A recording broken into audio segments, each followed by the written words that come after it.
Ya, halo, assalamualaikum warahmatullahi wabarakatuh. Apa kabar teman-teman pejuang P3K? Semoga sehat selalu ya. Dan tentunya makin semangat ya karena telah diumumkan hasil kelulusan ujian P3K-nya. Ya, kali ini saya akan berbagi informasi seputar P3K. Namun sebelum itu, teman-teman bisa bantu dan support channel ini dengan cara klik tombol subscribe dan nyalakan loncengnya agar teman-teman tidak ketinggalan video seputar P3K ataupun CPNS di channel ini. Ya, oke teman-teman, terima kasih. Setelah pengumuman 8 Oktober kemarin, banyak di antara teman-teman yang bertanya, selanjutnya apa yang dilakukan setelah pengumuman seleksi tahap 1?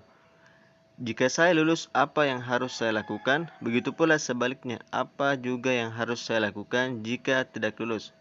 Ya, jadi silakan teman-teman simak sampai selesai ya. Ya, yang pertama, jika setelah pengumuman dan teman-teman dinyatakan lulus, maka saatnya teman-teman menunggu hasil sanggah, yaitu perkiraan mulai tanggal 10 sampai 20 Oktober, di mana secara detailnya itu masa sanggah antara tanggal 10 sampai 12, jawab sanggah oleh panitia 12 sampai 18, kemudian akan diumumkan hasil sanggahan dari panitia itu tanggal 20 Oktober. Ya, jadi sedikit informasi, sanggahan itu bukan untuk meminta pertimbangan diluluskan, tetapi untuk memperbaiki jika panitia misalnya salah dalam perhitungan skor. Ya, misalnya nilai teman-teman, nilai afirmasi, misalnya K2-nya atau sertifikasinya tidak terhitung. Ya, apabila ada hasil pengumuman yang tidak sesuai menurut yang tidak lulus atau dari saingan teman-teman yang tidak lulus dan mereka menyanggah dengan melampirkan bukti yang valid, maka bisa saja pengumuman yang tadinya sudah lulus bisa berubah menjadi tidak lulus atau sebaliknya yang tadinya tidak lulus bisa berubah menjadi lulus ya. Jadi nanti akan diumumkan pada tanggal 20 Oktober.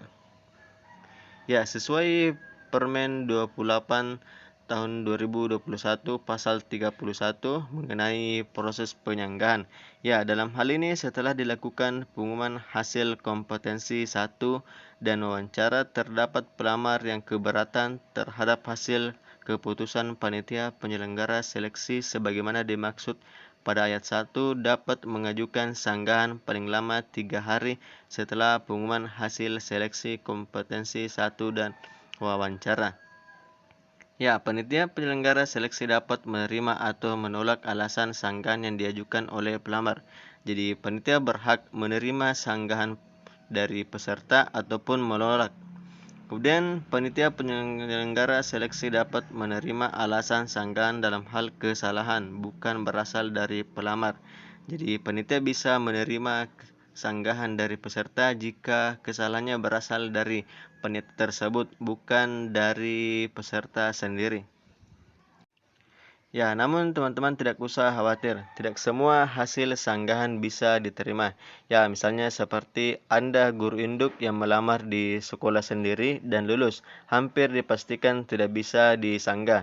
Ya, contoh lainnya misalnya Anda guru non-induk dan bersaing dengan guru induk, namun Anda dinyatakan tidak lulus, sedangkan Anda dan guru induk tersebut juga tidak lulus passing grade. Ya, maka hal tersebut tidak bisa disanggah juga ya.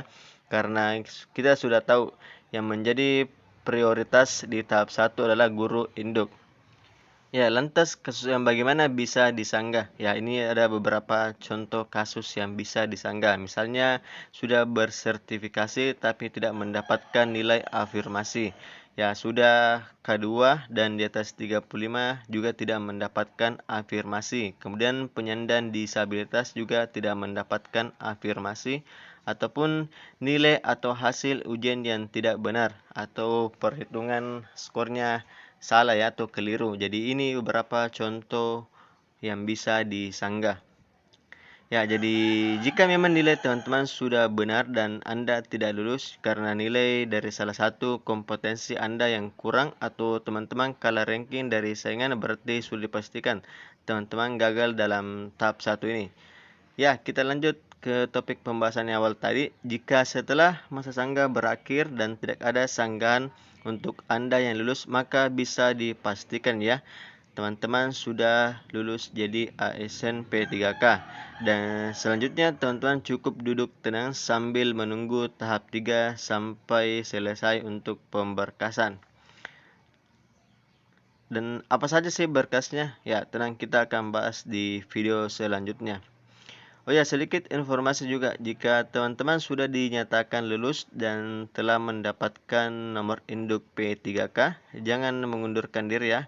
Karena jika mengundurkan diri, teman-teman akan mendapatkan sanksi berupa pelarangan ikut seleksi pada periode selanjutnya.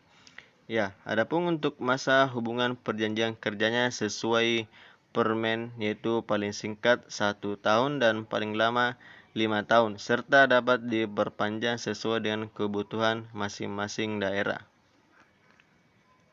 Lantas bagaimana yang tidak lulus di tahap 1 ini? Meskipun sudah menyanggah namun tetap tidak lulus. Ya, teman-teman tidak usah khawatir. Teman-teman masih punya kesempatan untuk ikut di tahap 2 lagi. Jadi silakan persiapkan semuanya lagi dan tentunya belajarnya makin ditingkatkan lagi.